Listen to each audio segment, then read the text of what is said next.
All right, it is the favorite time of the week for some people, the least favorite time of the week for some others. It's time for Friday feedback. You can email info@davidpakman.com if you have some kind of question or comment you'd like featured here. Sometimes we will also feature YouTube comments, Facebook comments, excretions on X, the platform formerly known as Twitter, etc. We start today with an email. Kenneth wrote in. And something insane is happening with my hair, and I do apologize. It's really windy in the studio today. Kenneth says, please, David, just once. Okay, I've finally subscribed. Now, please mention the UFO topic even once. Biden has commented on it. It's crazy in the House and Senate. It's not just tinfoil hat weirdos anymore. It's a progressive issue regarding transparency, government oversight, and national defense. Listen, I haven't been hiding my view about extraterrestrial aliens, alien intelligence, etc. If I look at the vastness of the universe and our galaxy and how the Milky Way contains hundreds of billions of stars and each of those has planets, the likelihood of extraterrestrial life existing somewhere is high. But the probability of intelligent life having reached Earth specifically in the ways and with the details that are often told in UFO contact stories is extremely low. Let's talk about it.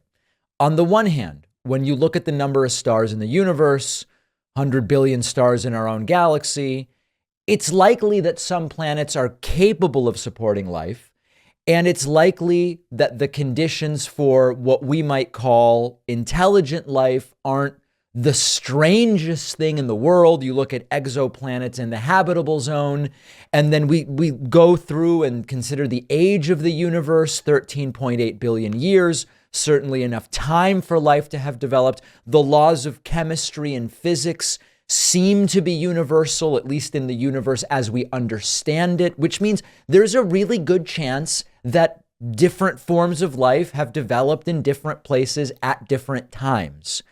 However, there are some real problems with the UFO sighting stories, the so-called whistleblowers, numerous UFO sightings over the years. No concrete evidence supporting the claim that it is intelligent life from somewhere other than Earth.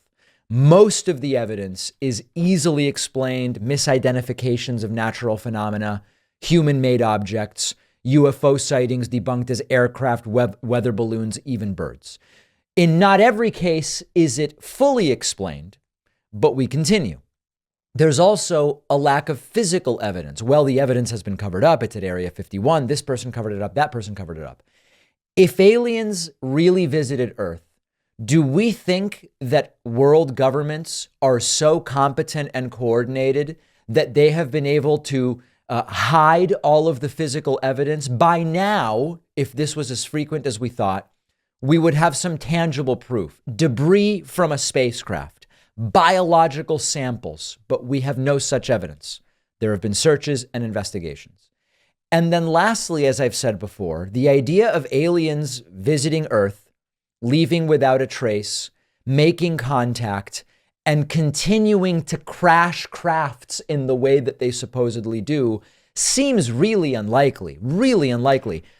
If intelligent aliens existed and came from so far in the universe that we're not able to perceive it from Earth, we would expect that they would have a level of technology that, number one, wouldn't constantly lead to these supposed crashes, and number two, they would have no reason to hide their presence so completely if indeed their technology was so advanced. Now, to every one of these claims, there's a counterpoint. Well, if we are like ants to the aliens, it might be like, why haven't we tried to communicate with ants? They might not be trying to communicate with us. But every single one of these claims requires some kind of special pleading or explanation. So I have no reason to believe intelligent aliens have already visited Earth. I have no reason to doubt that there is life out there somewhere. So that's my view on the UFO issue, Kenneth. I hope that that is enough. And I don't know that I'm going to have anything new to say about it anytime soon. Wesley wrote in about the now modified new introduction to the show. Wesley says, a tremendous improvement over the recent new intro. It wasn't horrible, but the squelch at the beginning was off-putting. I like the new one that goes straight into the energetic, upbeat riff. Yeah, we have the new intro, and then we made a small tweak, and now we have the new intro, and people seem to like it. Everett writes in and says it would be interesting, perhaps frightening, depending on the results, to see just how many people would want Trump to be dictator for life. Well, I mentioned this on the Tuesday show after the Iowa caucus. We are now seeing more and more interviews with Trumpists who, when you say to them, would you want another 4 years of a democratically elected Joe Biden, or do you want a dictatorship from Trump? Many of them are now saying the Biden presidency is so bad, the dictatorship maybe is actually the better option. So sadly, a lot of these people want a dictatorship as long as it's their dictator.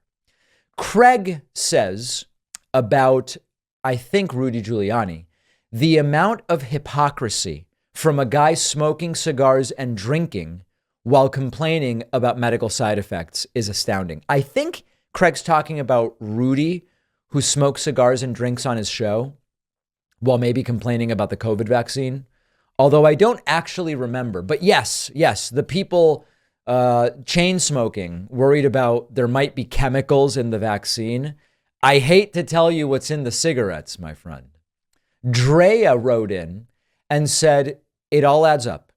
The cognitive testing, at times thinking Obama is president, repeating his stories, forgetting words, becoming more vulnerable to conspiracy theories, getting confused about where he's supposed to go, the hygiene issues, the way he stands.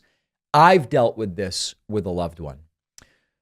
Many people, a dozen, 15, 20, wrote to me and they said, I recognize things about Trump that I experienced when a loved one had dementia. That is not any kind of diagnosis. I'm just reporting to you what people writing to me have been saying. David Rosario wrote in and said, Trump 2024. Dude, why gasolina was so expensive? Dude, during Trump administration, gas was less than $2 per gallon. What a joke, dude. Go to school so you learn about economy. Well, I did. I got an undergraduate degree in economics, and I liked it so much that then I got an MBA with a concentration also in economics. So I bring it up. As people who watch the show know, I essentially never bring up my education. This guy is specifically suggesting I get an education about the economy. So I guess it's worth mentioning that I did. Keith says, Trump has been the only Republican candidate for the presidency since 2014. He has not won the popular vote ever. He remains their candidate. Something fundamental has changed in the political process. There is no precedent for such longevity of dominance. Rational argument is ineffectual. It's actually incredible when you think about it that way. It's been 10 years. Actually, this isn't even true. It's really 2012 because 2014 was the midterm. So in 2012, Romney was the nominee. In 2016, it was Trump. He lost the popular vote. In 2020, it was Trump. He lost the popular vote and the Electoral College. In 2024, every indication it will be Trump. It has been 12 years since the Republican Party has had a different political candidate as their nominee, and he hasn't won a single popular vote. And it looks like they are going to do it again. Is that the definition of insanity or what? Lastly, here is Shaz Max, who commented on Facebook, Lauren Boebert is a brave woman standing up for her rights. She is a patriot and a real-time American hero. Thank you, Lauren, for everything you do. And then Larry came in and responded to Shaz and said, she gave a guy a rub in a movie theater. Hero. Yeah, the people who are still excited by what Lauren Boebert brings to the political theater, I don't know what your standards are. I don't know what makes an elected official a good elected official at this point in time. But it is a very strange thing to hear people talk about family values and protecting our children and so on and so forth, and meanwhile defend Lauren Boebert. I can't say I get it. I can't say I get it. But of course, as we all know, these supposed principles from the right go into the toilet as soon as the principles are inconvenient to them. And that's exactly what's happened with Lauren Boebert and Trump and Marjorie Taylor Greene and all of them. We have a great bonus show coming up for you today. If you are not yet signed up, if you've not yet had the pleasure of hearing the bonus show, sign up at joinpakman.com. Access will be granted instantly when you subscribe. And I think that one of the best deals going is our normal membership rates. But if you would like a discount, you can use the coupon code SAVEDEMOCRACY24, SAVEDEMOCRACY24, which will save you 60%. I'll see you then, and we'll be back Monday with a new show.